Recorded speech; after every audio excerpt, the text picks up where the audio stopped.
Pak Eko dan teman-teman semuanya. Kali ini saya Farida Kurniawati, absen 15 dari kelas 10A, akan menjelaskan mengenai Kerajaan Tarumanegara. Kita mulai dari latar belakang terbentuknya Ketarumanegara. Kerajaan Tarumanegara merupakan salah satu kerajaan Hindu tertua di Indonesia yang berdiri sekitar abad ke-4 Masehi di wilayah Jawa Barat. Berdirinya kerajaan ini dipengaruhi oleh masuknya budaya dan agama Hindu dari India melalui jalur perdagangan. Selain itu, letak wilayah yang strategis di sekitar Sungai Citarum membuat daerah ini subur dan berkembang sebagai pusat kehidupan masyarakat. Berdirinya Tarumanegara juga berkaitan dengan peran Jaya Singawarman, tokoh yang diyakini berasal dari India. Ia datang ke Nusantara dan melihat potensi besar di Jawa Barat, lalu membangun kekuasaan serta sistem pemerintahan bercorak Hindu di sana. Dengan dukungan masyarakat setempat, kerajaan ini mulai berkembang dengan pengaruh budaya Hindu, kondisi wilayah yang mendukung, serta kepemimpinan yang baik. Tarumanegara tumbuh menjadi kerajaan penting. Hal ini dibuktikan dengan adanya prasasti-prasasti serta perkembangan kehidupan sosial dan ekonomi masyarakat yang sudah semakin maju. Lalu kita masuk pada masa kejayaan Tarumanegara yang dimulai dengan kondisi ekonominya. Kerajaan Tarumanegara mengalami puncak kejayaan pada masa Raja ketiga, yakni Purnawarman. Pada masa pemerintahannya, Purnawarman berhasil membangun sebuah ibu kota kerajaan yang dinamai dengan Sundapura. Selain itu, Raja Purnawarman juga membangun terusan sepanjang 6.122 tombak yang sangat penting untuk perekonomian rakyat. Tujuannya untuk mencegah banjir dan lalu lintas perdagangan menjadi semakin lancar. Kemudian yang diperdagangkan adalah kulit penyu, perak, dan cula badak, dan lain sebagainya. Selain perdagangan, aspek kehidupan di masa itu meliputi pertanian, perburuan binatang, dan juga peternakan. Raja Purnawarman selalu memperhatikan kondisi atau kehidupan ekonomi kerajaan Tarumanegara agar selalu stabil. Lalu yang kedua, pada kondisi politik kerajaan Tarumanegara.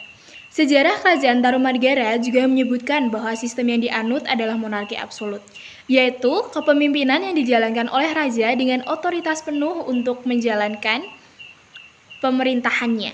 Raja yang pertama adalah Maharesi Jaya Singawarman asal India, sedangkan yang terakhir yaitu Linggawarman. Namun, puncak kejayaan kerajaan Taruna ini baru tercapai setelah dipimpin oleh Raja Purnawarman. Raja Purnawarman dikenal sebagai seseorang yang sangat tangguh, bijaksana, dan dekat dengan rakyatnya selama memimpin.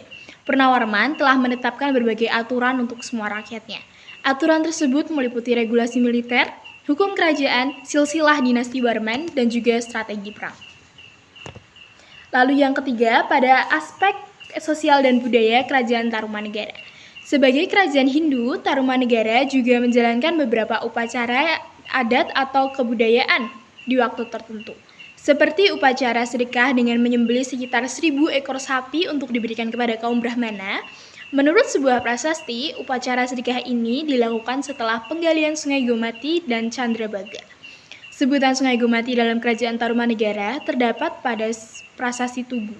Saluran sungai tersebut dibangun dengan tujuan untuk mencegah terjadinya bencana banjir dan melindungi tanaman petani. Pastinya dilakukan dengan gotong royong oleh semua rakyat dan membutuhkan waktu sekitar 21 hari. Lalu kita masuk pada fase kemunduran kerajaan Tarumanegara. Yang pertama, runtuh pada abad ke-7. Pemerintahan Tarumanegara berlangsung cukup lama, namun tak terelakkan. Ia mencapai titik akhirnya sekitar abad ke-7 Masehi. Raja terakhir Tarumanegara adalah Tarusbawa, menantu dari Raja Linggawarman yang ternyata membawa kerajaan ini menuju kehancuran. Lalu yang kedua, Tarusbawa yang meninggalkan Tarumanegara. Setelah kematian Raja Linggawarman, Tarusbawa mengambil alih kepemimpinan. Pada saat itu, Tarumanegara sudah berada pada fase kemunduran. Namun daripada mengangkat derajat Tarumanegara itu sendiri, Tarusbawa justru memilih kembali kepada tanah kelahirannya di sekitar Cirebon dan mendirikan kerajaan Galuh.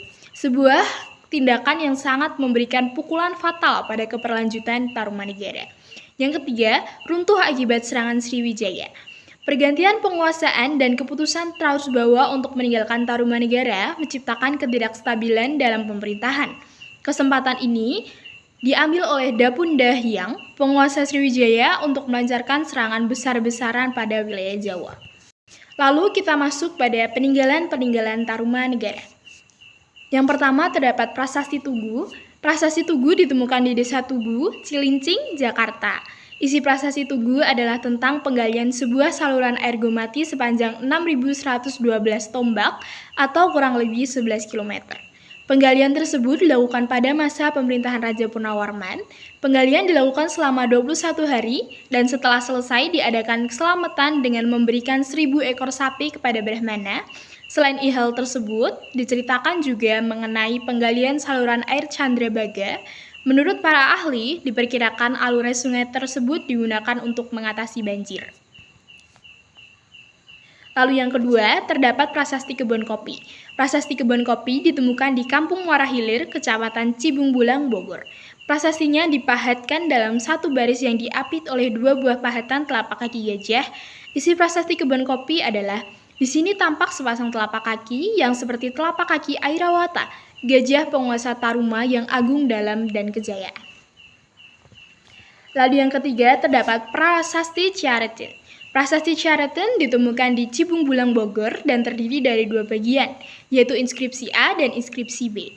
Inskripsi A beraksara Palawa dan bahasa Sanskerta, serta disertai gambar telapak kaki. Isinya menjelaskan bahwa telapak kaki tersebut milik Purnawarman, Raja Tarumanegara yang gagah dan berani. Sementara itu, inskripsi B belum dapat dibaca dengan pasti meskipun sudah diteliti oleh para ahli. Terdapat prasasti Lebak atau Cidanghiang yang ditemukan di Banten. Pada prasasti ini ditemukan tulisan yang berbunyi, "Inilah tanda keperwiraan, keagungan, dan keberanian yang sesungguh-sungguhnya dari Raja Dunia yang mulia, Purnawarman yang menempati panji sekalian raja."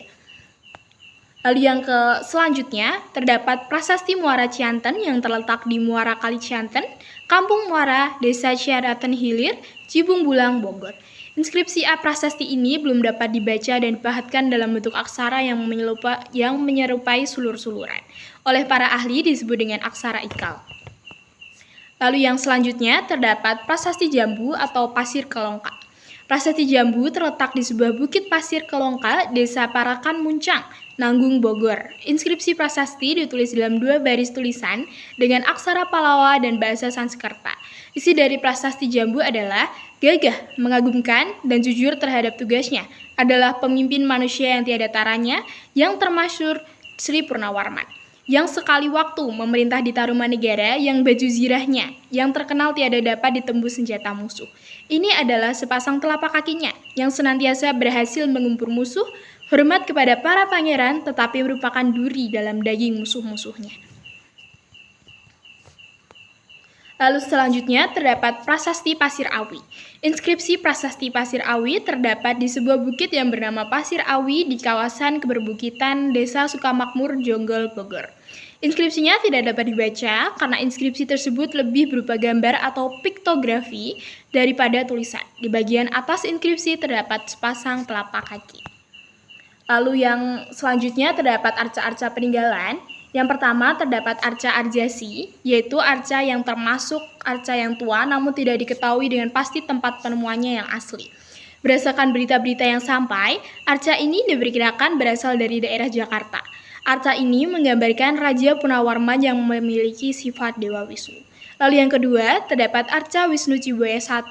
Arca ini berasal dari abad ke-7 dan dianggap bisa melengkapi prasasti-prasasti peninggalan Purnawarman. Hal ini membuktikan adanya aliran seni di Jawa Barat. Arca ini memiliki persamaan dengan arca-arca lain yang ditemukan di Semenanjung Melayu, Siam, dan Kamboja. Selain itu, arca ini memiliki persamaan dengan langgam seni Pallawa di India sekitar abad ke-7 hingga abad ke-8 Masehi.